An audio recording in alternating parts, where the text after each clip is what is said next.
Rosaire médité avec les textes de l'Évangile tel qu'il m'a été révélé de Maria Valtorta. Nous méditons maintenant les mystères douloureux, et le premier mystère douloureux, c'est l'agonie de Jésus à Gethsémani.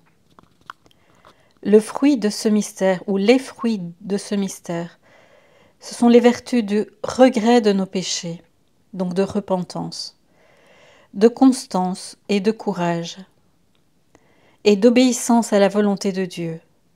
Non pas ma volonté, mais ta volonté.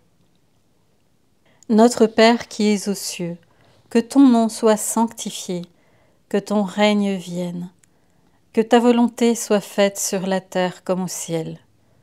Donne-nous aujourd'hui notre pain de ce jour. Pardonne-nous nos offenses, comme nous pardonnons aussi à ceux qui nous ont offensés. Et ne nous soumets pas à la tentation, mais délivre-nous du mal. Amen. Jésus et ses apôtres, à l'exception de Judas, ont quitté la maison de la dernière scène, et ils arrivent à un endroit sous le jardin de Gethsémani. Jésus dit : « Maintenant séparons-nous. Moi, je monte là-haut pour prier. Je veux avec moi Pierre, Jean et Jacques. Vous, restez ici. Si vous êtes accablés, appelez. Ne craignez pas. On ne touchera pas à un cheveu de votre tête. Priez pour moi. Déposez la haine et la peur. Ce ne sera qu'un instant, et ensuite la joie sera pleine. Souriez, que j'ai dans le cœur vos sourires. Et encore merci de tout, amis. Adieu, que le Seigneur ne vous abandonne pas. » Jésus se sépare des apôtres et va en avant pendant que Pierre se fait donner par Simon la torche. Pierre, Jacques et Jean suivent Jésus. Jésus fait de la main un geste qui est bénédiction et adieu. Il continue jusqu'à ce qu'il rejoigne le bord du premier escarpement du rustique amphithéâtre du mont des Oliviers. Jésus dit alors : « Arrêtez-vous, attendez-moi ici pendant que je prie, mais ne dormez pas. Je pourrais avoir besoin de vous, et je vous le demande par charité. Priez. Votre maître est très accablé. » Et en effet, il est déjà profondément accablé. Sa voix est lasse et angoissée. Pierre répond au nom de tous : « Sois tranquille, maître, nous veillerons et nous prierons.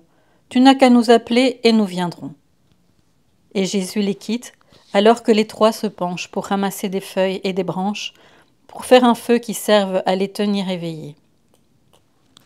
Je vous salue Marie, comblée de grâce. Le Seigneur est avec vous.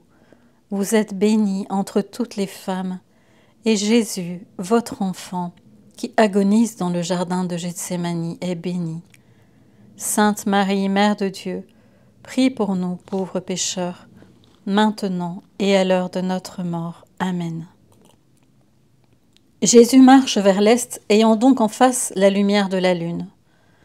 Je vois qu'une grande douleur dilate encore davantage son œil. Il monte, la tête penchée, seulement de temps en temps il la lève en soupirant. Et alors il tourne son œil si triste sur le mont des Oliviers paisible. Il fait quelques mètres en montée, puis il tourne autour d'un escarpement. Jésus s'arrête à cet endroit et il prie les bras ouverts en croix, le visage levé vers le ciel. C'est une prière faite du jaillissement de son amour et de son besoin. Un vrai discours fait à son Père. C'est pour eux que je te demande pitié. Les sauverai-je ? C'est cela que je te demande. Je les veux ainsi, sauvés du monde, de la chair, du démon. Jésus se tourne, appuyant son dos au rocher et croise ses bras. Il regarde Jérusalem. Le visage de Jésus devient de plus en plus triste. Il murmure : « Elle paraît de neige. Elle n'est que péché. Mais dans elle, combien j'en ai guéri, combien j'ai parlé. Où sont ceux qui me paraissaient fidèles ? » Jésus penche la tête et regarde fixement le terrain. Je comprends qu'il pleure, car des gouttes brillent en tombant de son visage sur le sol. Puis il lève la tête, desserre ses bras, les joint en les tenant au-dessus de sa tête et en les agitant ainsi unis. Je vous salue Marie, comblée de grâce. Le Seigneur est avec vous. Vous êtes bénie entre toutes les femmes, et Jésus, le fruit de vos entrailles, est béni. Sainte Marie, Mère de Dieu, priez pour nous pauvres pécheurs, maintenant et à l'heure de notre mort. Amen. Puis il revient vers les 3 apôtres assis autour de leur feu de branchage. Il les trouve à moitié endormis. « Vous n'avez pas su veiller une seule heure ? Et moi j'ai tant besoin de votre réconfort et de vos prières. » Les 3 sursautent tout à fait confus. « C'est le vin, la nourriture. Cela n'a été qu'un moment, mais maintenant nous allons prier à haute voix. Cela ne nous arrivera plus. » Oui, priez et veillez. Pour vous aussi, vous en avez besoin. Jésus revient à son rocher, plus lentement et tout penché. Il s'y agenouille en appuyant ses bras au rocher. Après un moment, il sent la fraîcheur des petites corolles et il lève la tête. Il les regarde, les caresse et leur parle. « Vous êtes ici aussi, vous me réconfortez. Dans la petite grotte de maman, il y avait aussi de ces fleurettes. Ma maman, oh, ma maman !» Il éclate en sanglots, la tête sur ses mains jointes, retombée un peu sur ses talons. « Je te les apportais, maman. Mais qui te les apportera maintenant ? » Je vous salue, Marie, comblée de grâce. Le Seigneur est avec vous. Vous êtes bénie entre toutes les femmes. Et Jésus, votre enfant, qui pense à vous dans ce jardin de l'agonie, est béni. Sainte Marie, Mère de Dieu, priez pour nous pauvres pécheurs, maintenant et à l'heure de notre mort. Amen. Il recommence à prier et à méditer. Il se lève, va en avant et en arrière en murmurant des paroles que je ne saisis pas. Le décrire est impossible. Le voir, c'est partager son angoisse. Il fait des gestes vers Jérusalem, puis il recommence à élever les bras vers le ciel comme pour demander de l'aide. Son angoisse est si grande que pour la vaincre, il crie le nom de Pierre et de Jean. Il dit « Maintenant ils vont venir, ils sont bien fidèles, eux. » Mais eux ne viennent pas. Je vous salue, Marie, comblée de grâce. Le Seigneur est avec vous. Vous êtes bénie entre toutes les femmes. Et Jésus, ton Fils, qui se sent abandonné de tous au jardin de Gethsémani, est béni. Sainte Marie, Mère de Dieu, prie pour nous, afin que nous restions toujours près de ton Fils, dans ce jardin de l'agonie, maintenant et à l'heure de notre mort. Amen. Il court rapidement vers l'endroit où se trouvent Pierre et les 2 frères. Il les trouve plus commodément et plus pesamment endormis autour de quelques braises. « Pierre, je vous ai appelé 3 fois. Vous dormez encore, mais vous ne sentez pas à quel point je souffre. Priez, que la chair n'ait pas le dessus, ne vous vainque pas, en aucun de vous. Si l'esprit est prompt, la chair est faible, aidez-moi. » Les 3 s'éveillent plus lentement, mais finalement ils y arrivent et s'excusent, les yeux sans éclat. Ils rallument le feu, éclairant le pauvre visage de Jésus, un visage vraiment d'une tristesse telle que l'on ne peut le regarder sans pleurer. Il dit « J'éprouve une angoisse qui me tue. Oh oui, mes amis !» Il semble que chacune de ces paroles soit un sanglot, mais les 3 sont trop appesantis par le sommeil. Jésus les regarde. Il ne les mortifie pas par des reproches. Il secoue la tête, soupire et s'en va à la place qu'il occupait. Je vous salue, Marie, comblée de grâce. Le Seigneur est avec vous. Vous êtes bénie entre toutes les femmes, et Jésus, le fruit de vos entrailles, est béni. Sainte Marie, Mère de Dieu, prie pour nous pauvres pécheurs, afin que notre chair, qui est faible, soit supplantée par cet Esprit Saint qui est prompt, que nous puissions veiller et prier comme le Seigneur nous le demande, maintenant et à l'heure de notre mort. Amen. Il prit de nouveau debout, les bras en croix. Puis à genoux, il appelle son Père. Il est trop amer, ce calice. Je ne puis pas, je ne puis pas. Il est au-dessus de ce que je puis. J'ai tout pu, mais pas cela. Éloigne-le, Père, de ton Fils. Pitié pour moi. Qu'ai-je fait pour le mériter? Puis il se reprend et dit: Cependant, mon Père, n'écoute pas ma voix si elle te demande ce qui est contraire à ta volonté. Ne te souviens pas que je suis ton Fils, seulement ton serviteur. Que soit faite non pas ma volonté, mais la tienne. Il reste ainsi un bon moment. Puis il pousse un cri étouffé. Il tombe sur le sol, le visage contre terre. Une loque d'homme sur qui pèse tout le péché du monde. Je vous salue, Marie, comblée de grâce. Le Seigneur est avec vous. Vous êtes bénie entre toutes les femmes, et Jésus, le fruit de ton sein, sur qui pèsent tous nos péchés, est béni.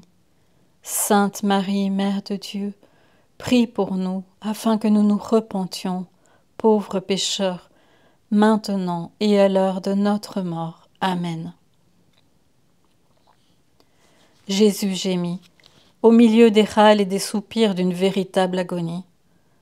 Rien, rien, va-t'en, la volonté de mon Père, sa volonté, seulement sa volonté. Ta volonté, Père, la tienne, non pas la mienne.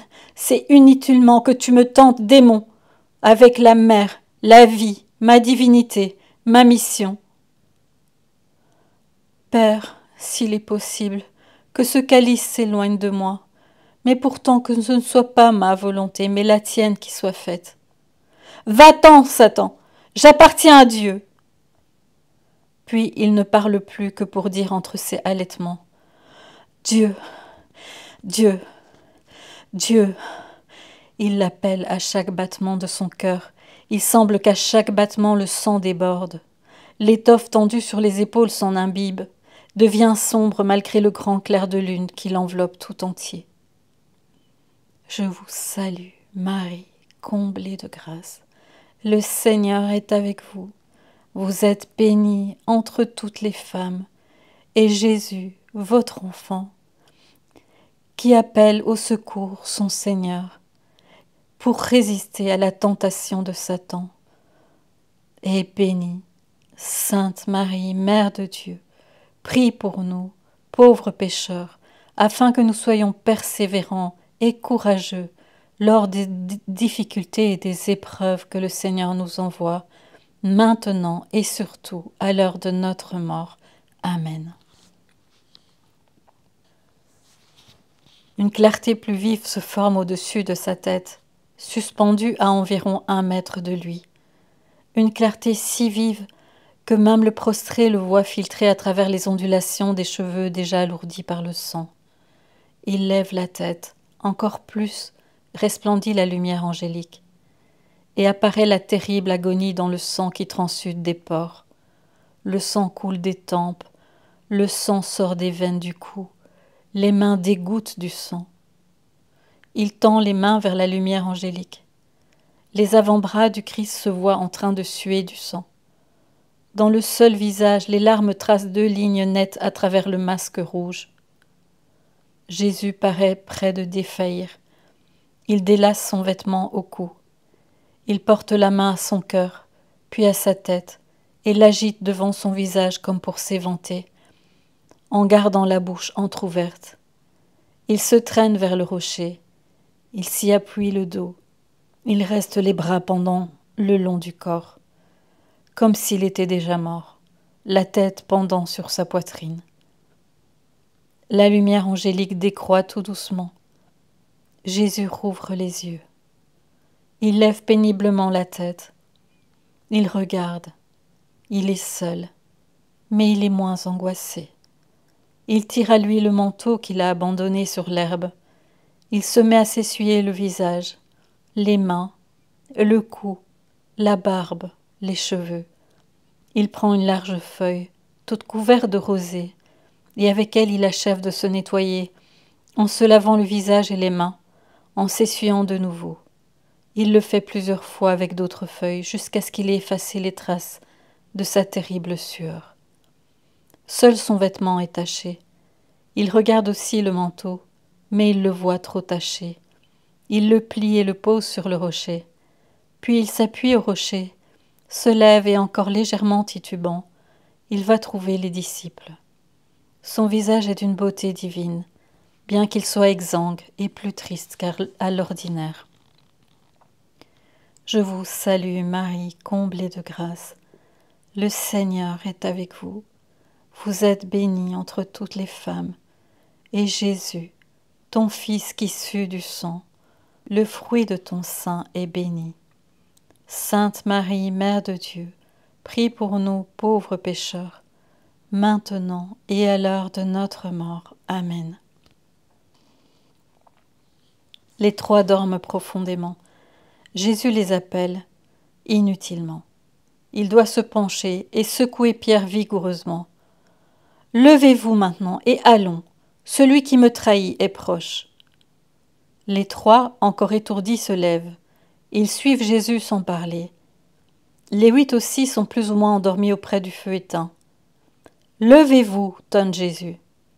Pendant que Satan arrive, montrez à celui qui ne dort jamais et à ses fils que les fils de Dieu ne dorment pas. » La troupe de sbires, commandée par Judas, fait irruption dans la petite place, avec une foule de torches allumées. C'est une horde de bandits déguisés en soldats. Les apôtres sautent tous dans un coin. Jésus demeure où il est. Judas s'approche de Jésus et le baise sur la joue. D'un ton douloureux, Jésus dit : « Ami, et qu'es-tu venu faire ? C'est par un baiser que tu me trahis. » Judas baisse en un instant la tête, puis la relève, insensible à toute invitation au repentir. Je vous salue, Marie, comblée de grâce. Le Seigneur est avec vous.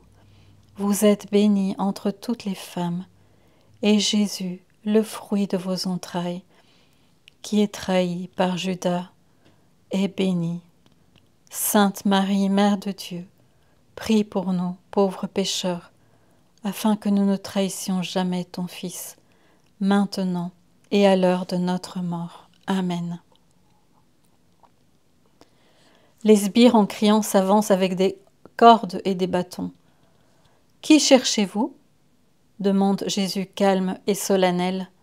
« Jésus le Nazaréen. »« C'est moi !» Sa voix est un tonnerre. Tous s'abattent, excepté Judas, Jésus et les apôtres qui reprennent courage. Si bien qu'ils s'approchent de Jésus en menaçant si explicitement Judas que celui-ci fait un saut juste à temps pour éviter un coup de maître de l'épée de Simon.